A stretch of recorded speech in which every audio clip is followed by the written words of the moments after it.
जय महाराष्ट्र. मी रुशाली यादव सारंग. न्याय सर्वांसाठी सारखा असावा आपण नेहमी म्हणत असतो. न्याय देताना भाषा, धर्म, लिंग, वंश कसलाही भेद नसावाच. मात्र कायद्यासमोर सर्व समान आहेत असं सर्वसामान्य तत्व असलं तरी प्रत्यक्षात तसं नसतं. कायदे तसंच माध्यम हे महिलांच्या बाजूने पक्षपाती असतात असा आरोप पुरुष हक्कांसाठी लढणाऱ्या कार्यकर्त्यांकडून नेहमीच केला जातो. महिलांवरच्या अत्याचारांचं प्रमाण वाढत असतानाच पुरुषांवर होणारे अत्याचार सुद्धा दुर्लक्षित करून चालणार नाहीत. चित्रपट निर्माते अतुल तापकीर यांच्या आत्महत्येनंतर पुन्हा एकदा अनेक प्रश्न निर्माण होत आहेत. पत्नीकडून दिल्या गेलेल्या मानसिक त्रासाला जाचाला कंटाळून तापकीर यांनी आत्महत्या केली. त्यांनी आत्महत्येपूर्वी FBवर मोठी पोस्ट सुद्धा टाकली. पत्नीकडून केल्या गेलेल्या छळांचा त्यांनी पाढाच वाचला. आज कायदा सर्वांना समान आहे, पण महिलांकडून होणाऱ्या पुरुषांच्या छळाकडे दुर्लक्ष होतंय का, हा प्रश्न पुन्हा एकदा चर्चेत आलाय. आणि आजचा लक्षवेधी प्रश्न सुद्धा हाच आहे. मुद्दे कोणते आहेत पाहूयात. वैवाहिक संघर्षामध्ये महिला आणि पुरुषांमध्ये भेद केला जातोय का? महिलांना न्याय देण्यासाठी पुरुषांवर अन्याय केला जातोय का? विवाहविषयक कायदे पुरुषांच्या विरोधात पक्षपाती आहेत का? काही महिला कायद्यांचा सर्रास दुरुपयोग करतायत का?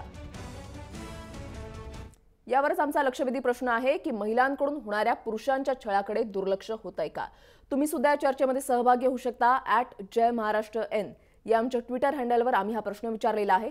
तुम्ही तुमचं मत यावर नोंदवू शकता आणि या चर्चेमध्ये सहभागी होऊ शकता. चर्चेकडे आपल्याला वळायचंच आहे, मात्र त्याआधी मराठी चित्रपट निर्माते अतुल तापकीर यांच्या आत्महत्येनंतर अनेक प्रश्न पुन्हा एकदा उपस्थित होत आहेत. तापकीर यांनी जी FBवर पोस्ट केलेली आहे ती सुरुवातीला पाहूयात. मी अतुल तापकीर आज तुमच्याबरोबर माझ्या आयुष्यातील एक गोष्ट फेसबुकद्वारे शेअर करतोय. मी ढोल ताशे हा चित्रपट काढला. मी चित्रपट काढून व्यवसाय म्हणून हा चित्रपट केला. त्यात मला लॉस झाला. मी निराश झालो. पण या चित्रपटानं मला खूप मान सन्मान मिळवून दिला. चित्रपट लॉसला जाऊनही मला माझ्या वडिलांनी, बहिणींनी खचू दिलं नाही. मला हिंमत दिली. मीही हिमतीनं जगू लागलो. चित्रपट लॉसला गेला आणि मी थोडा कर्जबाजारी झालो. म्हणून प्रियंकानं, माझ्या बायकोनं मला त्रास द्यायला सुरुवात केली. व्यवसायात होतो कधी कधी लॉस, मलाही झाला. कोणाच्या घरात वादविवाद होत नाहीत, माझ्याही घरात झालेत. पण प्रियंकाने हे समजून न घेता मला घरातून बाहेर काढलं. मी आजच्या दिवसापर्यंत गेले 6 महिने झाले घरातून बाहेर राहतोय. मला माझ्या मुलांपासून दूर केलं गेलं. माझ्यावर नाही तसले आरोप करून माझ्याबद्दल आमच्या परिसरातील लोकांना जाऊन घरोघरी जाऊन बदनामी केली गेली. प्रियंकानं तिच्या मानलेल्या भावांना कल्याण गव्हाणे आणि बाळू गव्हाणे यांना मला मारायला लावलं आणि त्यानंतर त्यांना जेवणाची पार्टी दिली. मला फोन करून वेळोवेळी धमकी द्यायला सुरुवात केली. पण नसलं तरी चालेल, पण टेन्शन नसावं. प्रियंका सारखा संशय घेत माझ्यावर शिवीगाळ करू लागली. माझं जगणं तिनं मुश्किल करून टाकलं होतं. ही किती माझी आणि माझ्या घरच्यांची इज्जत घडवणार. त्यापेक्षा प्रियंकाच्या 3-4 मैत्रिणी आहेत गणेशनगरमध्ये, ज्या तिला साथ देतात. कारण त्यांना एखाद्याच्या घराचा तमाशा कसा होतो हे पाहायला मज्जा वाटते. पण हे प्रियंकाला कधीच नाही समजलं. खूप त्रास सहन केला, पण आता नाही सहन होत त्रास. या त्रासामुळे माझी मानसिकता सारखं जीवन संपवण्याकडे जाऊ लागली आहे. या मानसिक त्रासामुळे माझी मानसिकता सारखं जीवन संपवण्याकडे जातीये. म्हणूनच मी आज माझा जीवन प्रवास विष पिऊन संपवतोय. विष प्यायची माझी हिंमत नाही, म्हणून आज परत मी ड्रिंक करतोय. पप्पा, माझी बहीण निर्मला, उज्ज्वला, माझे लाडके संतोष, दाजी, माझा मुलगा विश्वजित, मुलगी साक्षी, माझी भाची आराध्या, माझे भाचे वेदांत आणि युवराज, माझ्यावर प्रेम करणाऱ्या माझ्या आत्या, त्यांच्या मुली, मुलं आणि जावई, आणि दाजींच्या घरचे आमचे वाड्यातील सर्व तापकीर आणि सर्व नातेवाईक, आणि माझ्यावर प्रेम करणारा माझा मित्रपरिवार, यांची मी जाहीर माफी मागतो. माझ्यामुळे ज्या कुणाला त्रास झाला असेल त्या सर्वांनी मला मोठ्या मनानं माफ करावं. शेवटी माझ्यामुळे ज्या कुणाला त्रास झाला असेल त्या सर्वांनी मला मोठ्या मनानं माफ करावं. अतुल बाजीराव तापकीर. अतुल तापकीर यांनी FBवर ही पोस्ट टाकली आणि त्याच्यानंतर त्यांनी आत्महत्या केली आहे. आता या संपूर्ण प्रकरणी पोलिसांचं काय म्हणणं आहे पाहूयात. फेसबुकवर एक पोस्ट आत्महत्या करण्याच्या अगोदर टाकलेली आहे. तर त्या पोस्टच्या अनुषंगाने पुढील तपास आता चालू आहे आणि त्या पोस्टमध्ये त्यांनी जे नावं घेतलेली आहेत त्या सर्व नावांचे सखोल चौकशी आम्ही करणार आहोत आणि जे मयत आहेत त्यांच्या नातेवाईक, त्यांच्या मित्रमंडळी हे सर्वांचे स्टेटमेंट्स आणि हे झाल्यानंतर पुढील काय कलमवाढ करण्याची गरज आहे, दखलपात्र गुन्हा दाखल करण्याची गरज आहे, याची पूर्ण सखोल चौकशी करून कारवाई करणार आहोत. याच विषयावर आपल्याला चर्चा करायची. आपल्यासोबत वास्तव फाउंडेशनचे प्रवक्ते आहेत चंदन सामंत, त्याच्यानंतर ज्योती बडेकर आहेत ज्या वाघिणी संघटनेच्या अध्यक्ष आहेत आणि ॲडव्होकेट जाई वैद्य आहेत ज्या कायदेतज्ञ आहेत. मला सुरुवातीला सामंत यांच्याकडे जायचं आहे. सामंतजी, हा संपूर्ण प्रकार पाहिल्यानंतर असं वाटतं का की वैवाहिक संघर्षामध्ये महिला आणि पुरुषांमध्ये हा भेद केला जातोय? नमस्कार. नक्कीच आपल्या आता ज्या समाजात आपण राहतो हा पुरुषप्रधान देश, आपला पुरुषप्रधान देश आहे असं म्हणतो, पण आपण त्याच वेळेला पुरुषांवरती एक प्रोटेक्टर प्रोव्हायडरचा जो रोल आहे हा एक गृहीत धरून त्यांच्यावर प्रेशर आणलं जातं की हा आपल्या सोसायटीमध्ये आपला कमवून आणणार, आपल्या परिवाराला सांभाळणार. पण तेव्हा तो मेहनत घेतो आणि त्याच्यानंतरसुद्धा कधीकधी त्यांना अशा परिस्थितीला सामोरं जावं लागतं जिकडे लॉस होतात आणि डिप्रेशनमध्ये असे लोक जातात. त्यावेळेला त्यांच्याकडे घरातलेच काही असतात जे त्याला सपोर्ट करत नाहीत, सोसायटीमधले सपोर्ट करत नाहीत आणि त्यामुळे हे आत्महत्या करतात. आणि ह्याच्यामुळे असं बघितलं गेलं की कायद्यामध्ये पण भरपूर ठिकाणी ह्याच्यामध्ये भेदभाव केला जातो. भरपूर कायदे आहेत जे पुरुषांच्या विरोधातच म्हटलं जावं, कारण की एकदम एकतर्फी केलेले आहेत आणि त्यामुळे या घरगुती ज्या किरकोळ भांडणं मग नंतर त्याचा कधीकधी दुरुपयोग होतो जास्त करून आणि तो वाद एवढा जातो की शेवटी मग अशी जे पुरुष असतात त्यांना मग सुसाईड करण्याशिवाय काही पर्याय नसतो. म्हणजे पुरुष हक्कांसाठी तुम्ही लढा देता, पुरुषांसाठी तुमची संघटना जी आहे ती काम करते. तापकीर यांच्या प्रकरणामध्ये तापकीर यांच्या आत्महत्येला नेमका जबाबदार तुम्हाला कोण वाटतंय? आता तुम्ही जर त्यांची फेसबुकवरची पोस्ट वाचली तर त्याच्यावरनं क्लिअर आहे की त्यांनी जी फिल्म बनवली आणि त्याच्यातनं त्यांना लॉस झाला, पण त्यांनी म्हटलं आहे की मी त्याच्यातनं बाहेर आलो कारण की मला माझ्या वडिलांनी, बहिणींनी, त्यांच्या घरच्यांनी त्यांना फार मदत केली आणि त्यामुळे ते बाहेर आले त्यातनं. पण त्याच वेळेला त्यांची जी पत्नी आहे त्यांनी लिहिलं आहे की त्यांना त्रास द्यायला सुरुवात केली.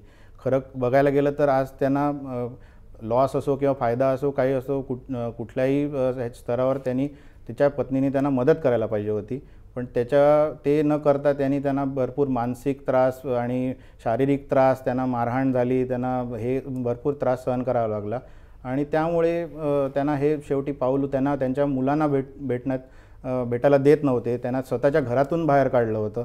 म्हणजे अशा वेळेला त्यांच्यावर अशी परिस्थिती आली म्हणजे बघा की त्यांना शेवटी आत्महत्याला म्हणजे करण्याशिवाय काही हेच नव्हतं, पर्याय नव्हता. बडेकरजी, तुम्ही काय सांगाल?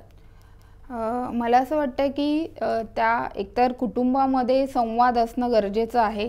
कोणतंही कुटुंब असेल, लग्न खरं तर समुपदेशक आपल्या लग्ना अगोदर पण व्हायला हवं. हे खरं तर भारतामध्ये तेवढं रुजलेलं नाही आहे. खरं तर गरजेचं आहे, कारण लाईफ पार्टनर निवडताना दोन्ही बाजूनी एक आपल्याला जो हवा आहे, आपल्याला जो सांभाळून घेईल असाच जोडीदार आपल्या विचारांचा निवडण्यासाठी मला वाटतं की त्याची प्रक्रिया एक झाली पाहिजे. ती न होता आपण थेट विवाह केला जातो आणि त्याच्यामध्ये मला असं वाटतं की फक्त पुरुषांना गृहीत धरलं जातं आज आपला समाजाचं.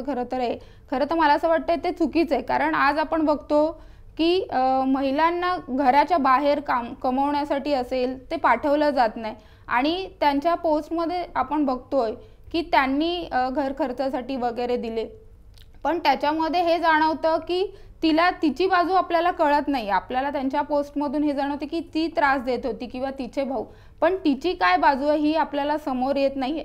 पण जनरली आपण बघतो की पुरुष हे बाहेर कमावणारे असल्यामुळे महिलांना फक्त घर सांभाळण्याची जबाबदारी असल्यामुळे त्यांना बघावं लागतं. कमी खर्चामध्ये असेल किंवा जसं आपण आता बघितलं की कर्जबाजारी झालेले आहेत त्या बाईला पण त्रास झाला असेल नक्कीच तिथे आणि तिला ते सांभाळायची जबाबदारी आली असावी असं मला वाटतं. दुसरं एक आहे की कायदा फक्त अशा वेळेस ते देखील खरं तर कायद्याची मला वाटतं मदत घेऊ शकत होते, पोलिसांची मदत घेऊ शकत होते, कोर्टात देखील जाऊ शकत होते. फक्त कायदा हा महिलांसाठीच आहे हा गैरसमज आहे. दोन्ही कायदा हा स्त्री आणि पुरुष दोघांसाठी समान आहे असं मला वाटतं. कायदा हा दोघांसाठी पण समान आहे. मात्र या ठिकाणी म्हणजे तापकीर यांच्या प्रकरणामध्ये जेव्हा त्यांचा पोस्टचा जेव्हा आपण उल्लेख करतो तेव्हा त्या पोस्टमध्ये त्यांनी पोलिसांचा सुद्धा उल्लेख केलेला आहे. वैद्य मॅडम, तुम्ही कशा पद्धतीने याकडे पाहता? सगळ्यात आधी मला असं वाटतं की त्यांची जी पोस्ट आहे ते जसं बडेकरबाई म्हणाल्या तसं की हे एक त्यांची व्हर्जन आहे. दुसरी गोष्ट असं आहे की त्याच्यामधून अनेक गोष्टींचा आपल्याला उलगडा होत नाही हेही तितकंच सत्य आहे.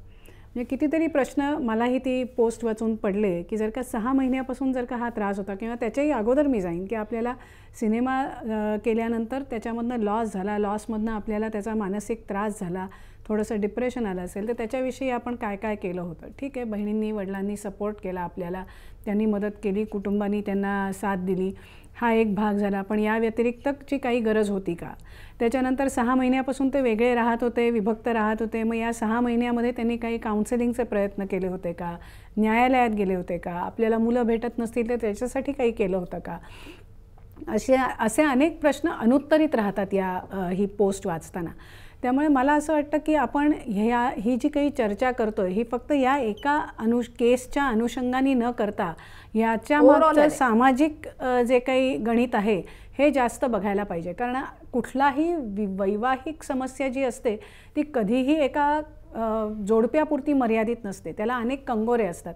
त्याच्यामागे सायकॉलॉजीचा भाग असतो, त्याच्यामध्ये सोशॉलॉजीचा भाग असतो, त्याच्यामध्ये वेगवेगळे सामाजिक प्रथा, पद्धती, समज, गैरसमज ह्या अनेक गोष्टी त्याच्यामध्ये येतात.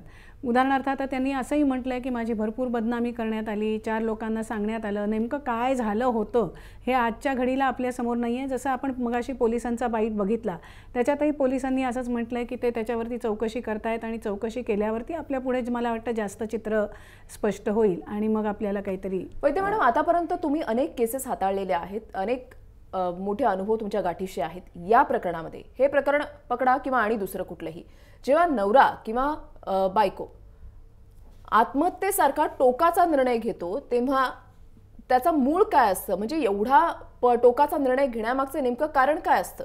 फ्रस्ट्रेशन म्हणा, संवाद होत नाहीये ते म्हणा, की एकमेकांचं पटत नाहीये ते म्हणा, नेमकं कारण काय असतं? सगळ्यात महत्त्वाचं कारण मला असं वाटतं की जेव्हा एखाद्या गोष्टीमध्ये आपल्याकडे विसंवाद सुरू झाला आहे किंवा बेबनाव सुरू झाला आहे हे कळल्यावरती ती गोष्ट तशीच ठेवणं, म्हणजे ज्याला आपण म्हणतो ना प्रोलॉंग किंवा प्रलंबित एखादी गोष्ट ठेवणं, कुठल्याही अशा विषयावरती सर्वात प्रथम त्याच्यावरती काहीतरी उपाययोजना करणं हा सगळ्यात महत्त्वाचा भाग असतो. म्हणजे तुम्ही मग त्याच्यासाठी तुम्ही वैयक्तिक काउन्सिलिंग करा, त्याच्यासाठी तुम्ही मॅरिटल काउन्सिलिंग करा, त्याच्यासाठी तुम्ही आपल्या कुटुंबाला इन्व्हॉल्व करून मीटिंग्स घ्या. त्याच्यामध्ये काहीतरी बदल घडवण्याचा जोपर्यंत प्रयत्न सुरू असतो तोपर्यंत दोन्ही बाजूंना माणसांना एक आशा असते की याच्यातनं काहीतरी चांगलं घडेल, याच्यातनं काहीतरी वेगळं निर्माण होईल. अगदीशय तुम्हाला असं वाटलं की याच्यातनं हाच मुद्दा पकडून मला सावंत यांच्याकडे जायचं. सावंतजी, ज्या वेळेला पोलिसांकडे ते गेलेले होते, ज्या वेळेला त्यांच्या बायकोनं त्यांच्याविषयी तक्रार केलेली होती असं त्या FB पोस्टमध्ये आहे, त्याच वेळेला जर कारवाई केली गेली असती तर हा प्रकार घडला नसता असं वाटतंय तुम्हाला? हो, नक्कीच. कारण की आत्तापर्यंत आम्ही असं भरपूर केसेसमध्ये आमच्याकडे भरपूर केसेस येतात ज्याच्यामध्ये आम्हाला असं माहिती पडलं आहे की इनिशियल स्टेजला जेव्हा एखादा पुरुष पोलीस स्टेशनला जातो तर त्याची तक्रार ही घेतलीच जात नाही. त्याला असं उत्तर देण्यात येतं की हे तुमचं वैवाहिक म्हणजे त्याच्यामध्ये कौटुंबिक त्याच्यामध्ये आहे तर तुम्ही डायरेक्ट कोर्टात जा, आम्ही तुमची काही साधी NC सुद्धा लॉन्च करून घेत नाहीत. मग अशा माणसांनी कुठे जावं? आणि शेवटी मग ते काय करतात, कुठल्या सेक्शन अंडर हे करणार, आम्ही कुठल्या सेक्शन अंडर तुमचं तक्रार नोंदवून घेणार. आणि मग ती केलंच तर अगदीच त्यांना मग ते रिटर्न कंप्लेंट घ्यावी लागतात. NC सुद्धा हल्ली घेत नाहीत ते. मग शेवटी या पुरुषांनी जायचं कुठे आणि त्याच्यासाठी कुठे दाद मागावी? समजा ते कोर्टातही गेले तर कोर्टामध्ये पण कुठल्या सेक्शन अंडर त्यांचा जी सेफ्टी आहे किंवा त्यांना मारहाण झाली, शिवीगाळ झाली, मग ह्याच्यासाठी तुम्हाला ते विचारतात की ह्याचं इन्व्हेस्टिगेशन आम्ही करतो. जसं आता पोलीस म्हणा आम्ही इन्व्हेस्टिगेशन करतो, ह्याचे पुरावे आम्ही शोधून काढतो. हेच जर एखाद्या स्त्रीच्या बाबतीत घडलं असतं तर तुम्ही सुओ मोटो हे न करता पहिली FIR दर्ज होते, तुम्ही बघाल तर. पण याच्यामध्ये कुठे आता तुम्ही पोलिसांनी पहिली तक्रार घेतली का, त्याच्यानंतर मग त्यांचं इन्व्हेस्टिगेशन चालू होतं.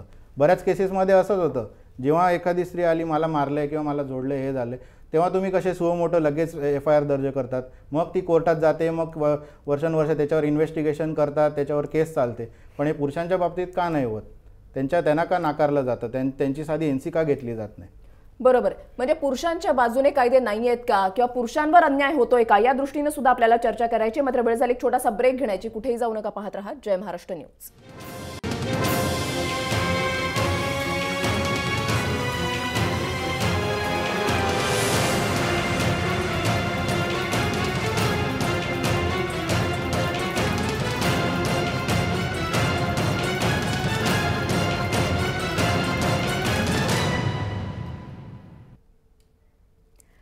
महिलांकडून होणाऱ्या पुरुषांच्या छळाकडे दुर्लक्ष केलं जात आहे का, हा आजचा आपल्या लक्षवेधीचा प्रमुख प्रश्न आहे. मला आता बडेकर यांच्याकडे जायचं आहे. बडेकरजी, आता जसं सामंत यांनी म्हटलेलं आहे की कायदे जे आहेत ते महिलांसाठीच आहेत, पुरुषांसाठी कायदेच नाहीत, हे पटतंय का? अजिबात नाही. खरं तर पुरुष आणि स्त्री हे दोन्ही कायद्याच्या दृष्टीने समान आहे. म्हणजे जर एखाद्या पुरुषाचा खून झाला आणि एखाद्या बाईचा खून झाला, शिक्षा ही सारखीच आहे. त्यामुळे मला असं वाटतं की कुठेतरी कायद्याच्या बाजूने बघता दोन्ही समान आहेत. आपल्याला उलट असं आता त्यांच्याकडे ही केस, पण माझ्याकडे आता महिला संघटना आता चालवतो, तर आमच्याकडे दररोज अशा केसेस येतात की ज्यांच्यामध्ये पुरुष म्हणजे नवरा बाईला इतका मारतो की ते मरेपर्यंत तिची अवस्था होऊन जाते. आणि प्लस त्याला असं वाटत असतं की माझी इज्जत बाहेर घालवली नी चार चौघा. अक्षरशः माझ्याकडे आत्ता 1 महिन्यापूर्वीची केस आहे. त्या मुलीला नग्न करून तिच्या नवऱ्याने इतकं मारलं आणि पूर्ण तिला 2 वेळा बेशुद्ध केलं आणि पुन्हा एकदा ती शुद्धीवर आल्या पुन्हा मारलं. ती अक्षरशः नग्न अवस्थेत ती पळू की नाही अशी अवस्था होती साथीनं. पण त्या नवऱ्याला असं वाटत होतं की तिने माझी इज्जत घालवली, कुठेतरी ती बोलली किंवा तिच्यासाठी कोणी लढायला आलं. तर ही आता अर्थात ही मला असं वाटतं की कुठेतरी नवऱ्याविषयी बोलणं, ती बाई किंवा 4 चौघामध्ये बोलणं, हे मला असं वाटतं की कुठेही चुकीचं नाही. कारण तिला कुठेतरी तिच्या मनातलं बाहेर येत असतं. आणि जसं म्हणतायत की काय अगदी बाईच्या विषयी किंवा असेल तर ती तक्रार घेतली जाते. आणि उलट आम्हाला असं वाटतं की बाईच्या बाजूच्या केसेस ह्या घेतल्या जात नाहीत. आणि उलट बाई स्त्रियांवर आपण बघत असतो की नवऱ्याने मारलं तर तो तिचा हक्क आहे, असं पोलीस स्टेशनमध्ये बऱ्याच वेळा आम्हाला जाणवतं. अरे मग काय झालं, मारलं ना, एवढं काय झालं, एकच कानफाडात मारली ना, मग एवढं काय झालं, हे सुजलंय ना, मग तो मेडिकल करा. मला जाण्याआधी तुम्ही म्हटलेलं होतं की महिलांसाठी कायदे आहेत, पुरुषांसाठी नाही आहेत. आणि आता ज्या पद्धतीनं आता बडेकर मॅडम जसं सांगतायत की महिलांची कंप्लेंट सुद्धा ऐकून घेतली जात नाही, नेमकं वास्तव काय, तुमचं म्हणणं काय? नाही, आमचा याच्यावर अजिबात विश्वास नाही. कारण की आत्ताच्या परिस्थिती अशी आहे की पोलीस स्टेशनमध्ये एखादी महिला जाते तर तिची निव्वळ वर्बल म्हणजे तोंडी तक्रारीवरती लगेच ॲक्शन घेतले जातात. आज एवढे त्याच्यामध्ये गव्हर्नमेंटनी त्यांना हे करून दिलं आहे की ऑनलाईन असो किंवा ट्विटर्सवर असो किंवा याच्यावर, कारण की त्यांना लगेच तक्रार घ्यावीच लागते. उलट मी बघितलं आहे की पुरुषांना तर ते उलट हसतात कधीतरी आणि त्यांना सांगतात की नाही हे आमचं आम्ही घेणार नाही, आम्हाला म्हणजे हे तुम्ही कोर्टात जा आणि असं त्यांना अशी उडवाउडवीची उत्तरं मिळतात. शेवटी नाईलाजानी मग कुठेतरी वरच्या लेवलला त्यांना पत्रव्यवहार करावा लागतो की असं पोलीस स्टेशन आमची तक्रार घेत नाही. पण मला तरी आता वाटतं की महिलांची या आजच्या तारखेला महिलांची कंप्लेंट घेत नाहीत असं झालं नाही. पण हो, आम्ही असं बघितलं आहे की या केसेसमध्ये जेव्हा हे म्हणतात की महिलांचं सुरक्षा किंवा महिलांसाठी कायदे केले आहेत की त्यांचा हे झाला पाहिजे, पण जिकडे एखादी नवऱ्याची आई असेल किंवा बहीण असेल किंवा त्याची एखादी कुठली नातेवाईक असेल, ती स्त्री जरी समजा पोलीस स्टेशनला गेली तरी तिला पण नाकारलं जातं. मग यावेळेला त्या महिलांचं काय, त्या पण तर महिला आहेत, मग त्या महिलांचं पण ऐकून घेतलं जात नाही. मग त्यांना न्याय कोण देणार? त्यांना असं सांगतं की बरेचदा आम्ही असे स्टेटमेंट्स पोलिसांकडनं ऐकले आहेत की आमच्यासाठी सुनेसाठी कायदा आहे, सासवांसाठी कायदा नाही आहे किंवा मध्ये पण आता एक केस झाली ज्याच्यामध्ये एका मुलीने आत्महत्या केली. त्याच्यामध्ये तिने नोटमध्ये सुसाईडमध्ये लिहिलं होतं की तिच्या भावाच्या बायकोनीच तिला म्हणजे फार छळ केला आणि त्याच्यामध्ये पण 2 पोलिसांचं नाव आलं होतं. चंदनजी, ज्योतिजी, तुम्ही असं म्हणताय की महिलांचं ऐकून घेतलं जात नाही. चंदनजी, तुम्ही असं म्हणताय की पुरुषांचं ऐकून घेतलं जात नाही. ॲडव्होकेट जाई वैद्य सुद्धा आपल्यासोबत आहेत. जाईजी, नेमकं काय वाटतंय, नेमकं काय घडत असतं, काय होत असतं त्या ठिकाणी? मला असं वाटतं की दोन्ही बाजूनी जेव्हा अशा तक्रारी येतात की पुरुषांनाही वाटतंय त्यांचं ऐकून घेतलं जात नाही, महिलांनाही वाटतंय त्यांचं ऐकून घेतलं जात नाही, म्हणजे कुठेतरी सिस्टीममध्ये आपल्याला अडचण आहे का, कुठे काही प्रॉब्लेम आहे का, हा विचार निश्चितच करण्यासारखा आहे.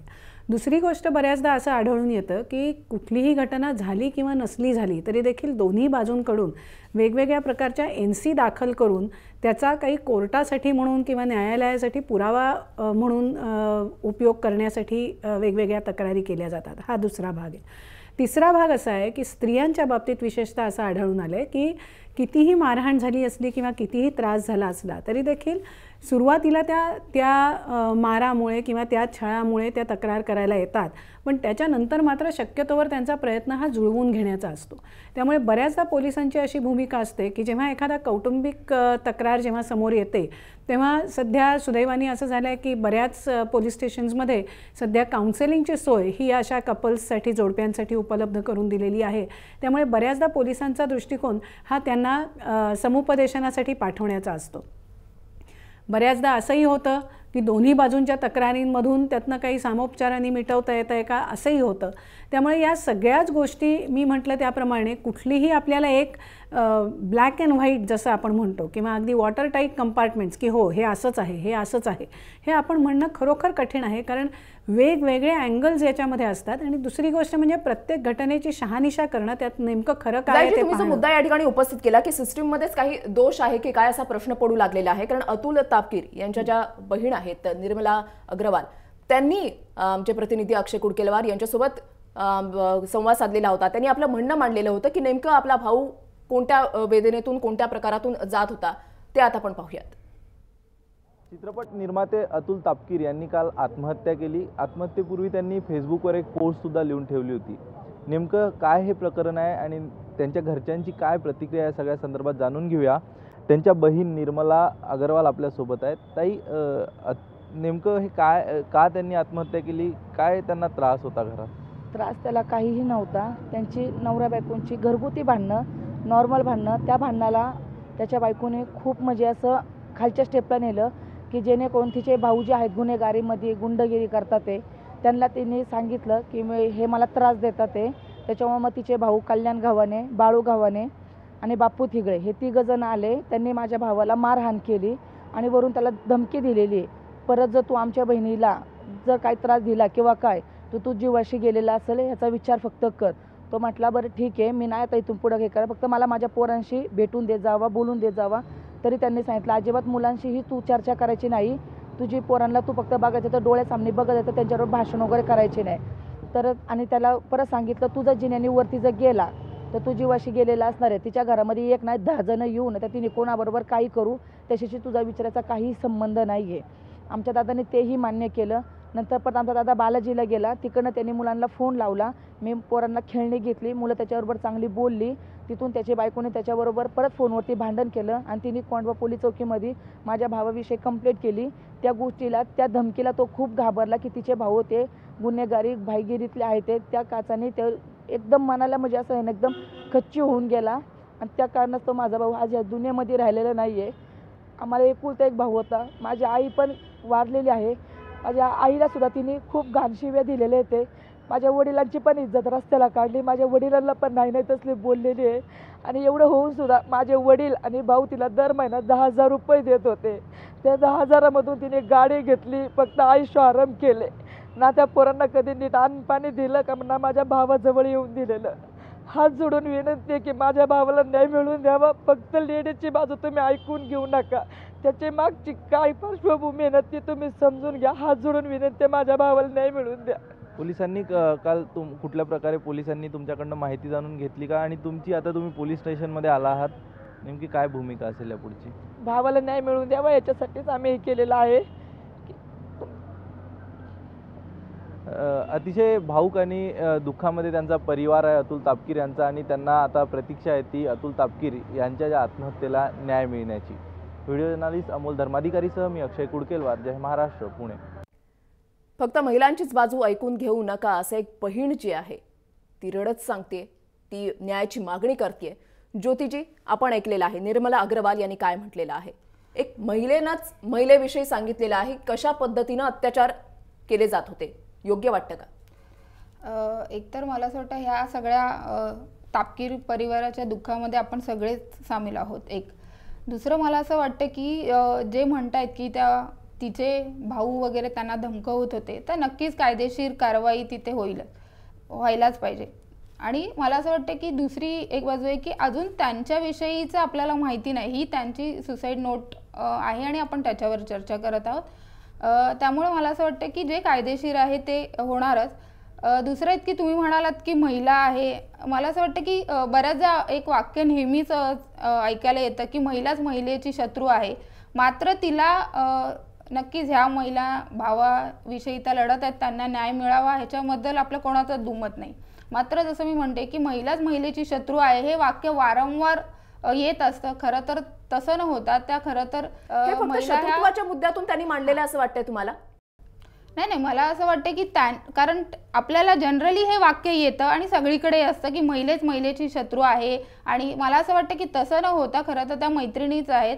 मात्र आता त्यांना असं वाटतं की भाऊ त्यांचा गेलाय, त्यांच्या दुःखामध्ये खरं तर त्यांना असं वाटतं की बाईनी केलंय. तर मला असं वाटतं बाईनी केलंय हे जे आहे ज्या पद्धतीने बोलतायत पटतंय का तुम्हाला?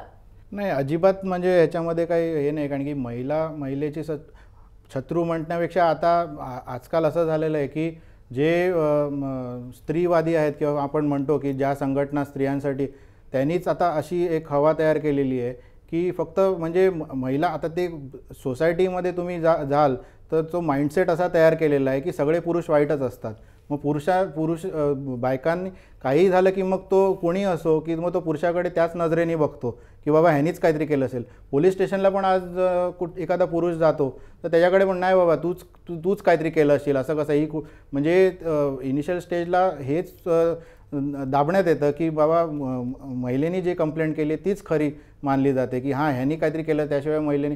आणि आता हे तुम्ही काय होतं आहे की अशा गोष्टीमुळे त्याचा दुरुपयोग काही ज्या महिला आहेत त्या करायला लागलेल्या आहेत, त्या कायद्यांचा दुरुपयोग करायला लागल्या आहेत. आणि त्यामुळे त्यांना पैसा प्रॉपर्टी जे पाहिजे असतं त्याच्यासाठी काही फेक केसेस केल्या जातात. कधी खोट्या कंप्लेंट्स करून त्यांना त्याच्यामध्ये पूर्ण अख्ख्या परिवाराला अडकवण्यात येतं. तर हे जे झालं आहे ते कशामुळे झालं आहे? मग महिलांच्या शत्रूमध्ये दुसऱ्या ज्या महिला आहेत ज्यांच्यावर अत्याचार होतो आहे, जे पुरुषाच्या आई असेल, बहीण असेल, दुसऱ्या असेल, त्यांना पण मारहाण होते, त्यांना जेव्हा शिवीगाळ होते, मग त्या जेव्हा न्याय मागायला जातात तेव्हा मग त्यांच्यावरती काही कारवाई त्यांना मदत का मिळत नाही? किंवा कोर्टातर्फे किंवा पोलीस स्टेशनतर्फे किंवा असे जे मगाशी यांनी म्हटलं की समुपदेशन केंद्र केलेले आहेत. या समुपदेशन केंद्रामध्ये पण पोलीस फक्त एकतर्फीच ऐकून घेतात आणि समोरच्या पुरुषाच्या किंवा नवऱ्याच्या बाजूला त्यांना नेहमी दाबण्यात येतं. त्यांचे फक्त स्टेटमेंट्स घेतात, रेकॉर्ड करतात आणि ते फाईलमध्ये ठेवून देतात. बाकी हे समुपदेशन फक्त नावासाठी असतं. की आत्तापर्यंत किती वेळा बघण्यात आलं आहे की समुपदेशन करतच नाहीत, FIR झाल्यावर डायरेक्ट अरेस्ट करतात, पूर्ण फॅमिलीला अरेस्ट करतात. आता त्यांनी सुप्रीम कोर्टने जेव्हा जजमेंट दिलेलं आहे ते पण कधी पोलीस स्टेशन सेक्शन 41चं पण पाळत नाहीत. नोटीस न देता येऊन अरेस्ट करतात, सगळ्यांना आतमध्ये टाकतात. मग तेव्हा समुपदेशन कुठे जातं? त्याचं हे फक्त दाखवण्यासाठी आहे, बाकी त्याच्यामध्ये काही. चंदनजी, तुम्ही या ठिकाणी दोन मुद्दे उपस्थित केलेले आहेत. एकतर फेक केसेसचा आणि शिवाय काही महिला ज्या आहेत त्या कायद्याचा सर्रास दुरुपयोग करताना दिसत आहेत. पुन्हा एकदा तोच प्रश्न की सिस्टीममध्येच काही दोष आहेत का? या मुद्द्यांवर सुद्धा आपल्याला यायचं आहे, चर्चा करायची. मात्र वेळ झाली एक छोटासा ब्रेक घेण्याची. कुठेही जाऊ नका, पाहत रहा जय महाराष्ट्र न्यूज.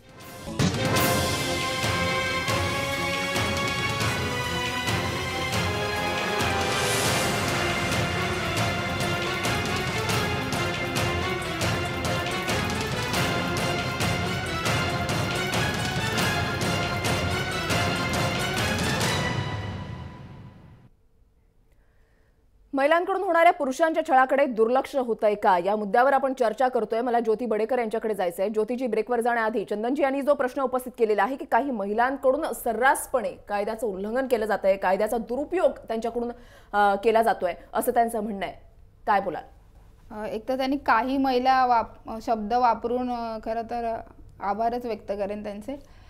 मला असं वाटतं की स्त्री असेल पुरुष आहे, शेवटी माणूस आहेत, त्याच्या प्रत्येकाच्या वृत्ती वेगवेगळ्या असतात. एकतर आपण ते हे घेऊया. दुसरं मला असं वाटतं की त्यांना असं वाटतं की सगळ्या चळवळीतल्या महिलांनी आता बोंबाबोंब केलेली आहे की पुरुषांच्या जसं ते म्हणतायत की पुरुष शत्रू आहे, असं अजिबात नाही. उलट चळवळीची पहिल्यापासूनचं हे आहे की पुरुष आणि स्त्री हे समान पातळीची समानतेची लढाई आहे, ती काय ह्याची नाही. दुसरं मला असं वाटतं की फार गैरसमजातून हे आहे की सोसायटीमध्ये असं बोललं जातं की फक्त कायदे हे स्त्रियांसाठी आहेत, कायदे हे पुरुषांसाठी नाही आहेत. अजिबात तसं नाही. सगळे कायदे मी वारंवार सांगते की स्त्री आणि पुरुष दोघांसाठी आहेत.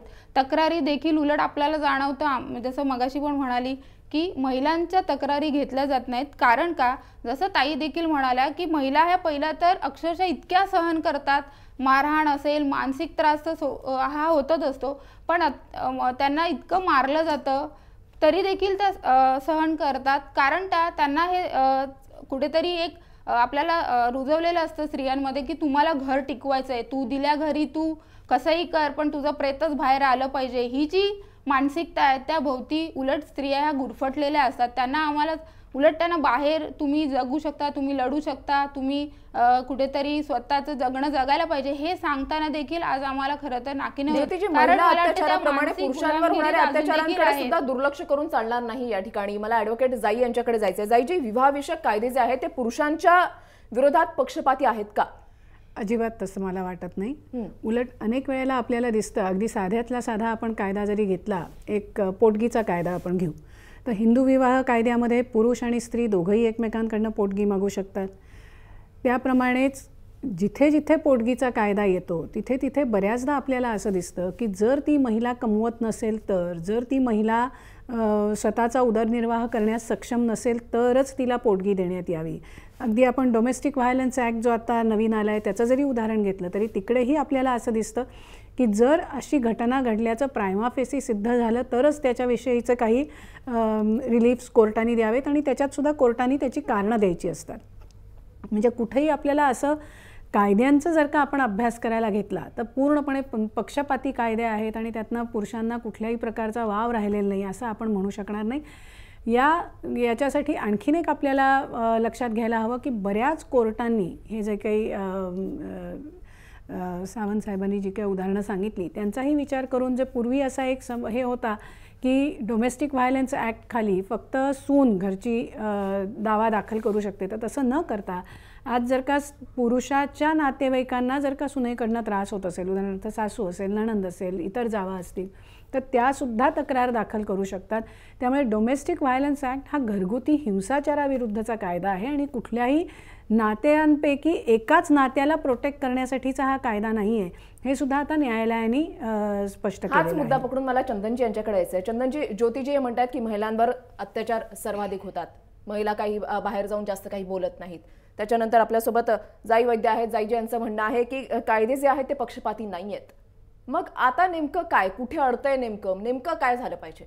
नाही, असं बघायला गेलं तर आपल्या देशामध्ये भरपूर कायदे आहेत ज्याच्यामध्ये एवढ्या त्रुटी आहेत आणि हे सगळे आम्ही म्हणतो की हे सगळे जेंडर बायस्ड आहेत.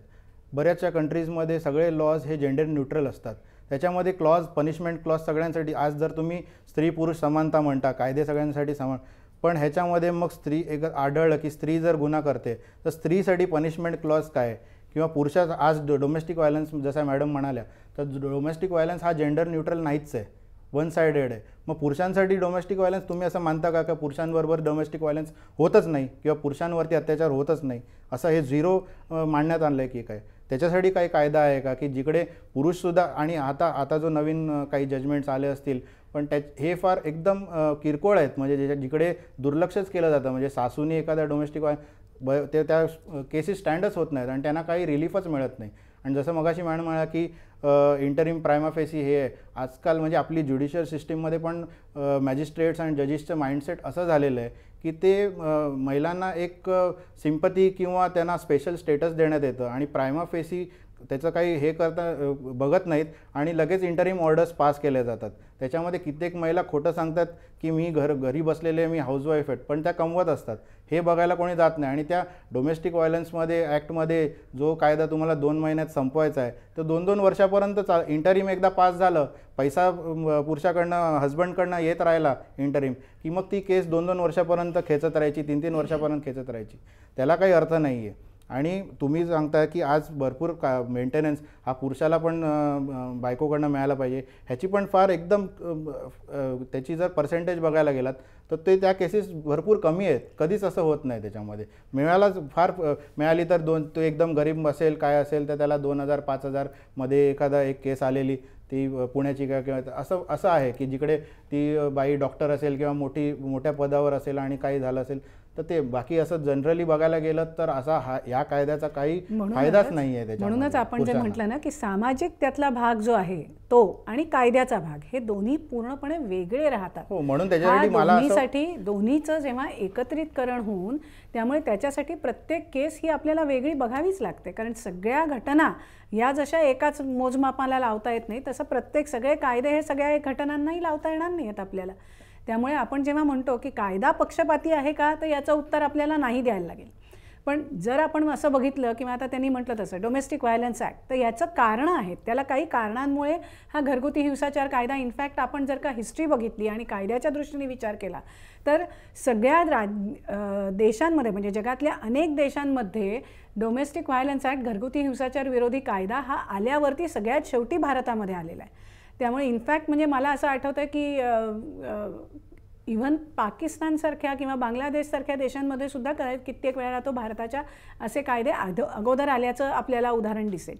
त्यामुळे मला असं वाटतं की सामाजिक एक त्याच्यावरचा जो काही पगडा असतो किंवा ज्या काही सामाजिक दृष्टीने बघितल्या जाणाऱ्या घटना अगदी आपण आत्ता जे बोलतोय ते त्या केसबद्दल जरी बघितलं तरी देखील आपल्या लक्षात येईल की त्यांच्या पुढे अनेक प्रश्न होते. त्यांचे आपण FB पोस्ट जेव्हा वाचतो तेव्हा हा एक त्यातला घटक होता की ज्या घटकामुळे त्यांच्यावरचे इतर सगळे जे प्रॉब्लेम्स होते प्रेशर होतं हे खूप वाढत गेलं.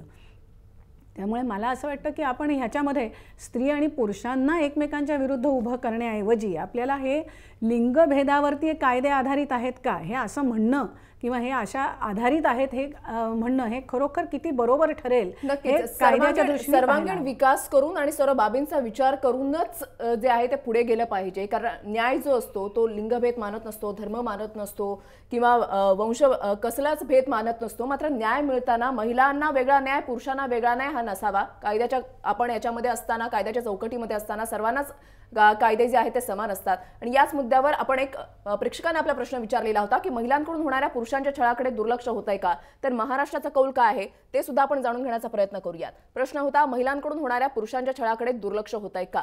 पाहूयात कौल महाराष्ट्राचा काय आहे तो.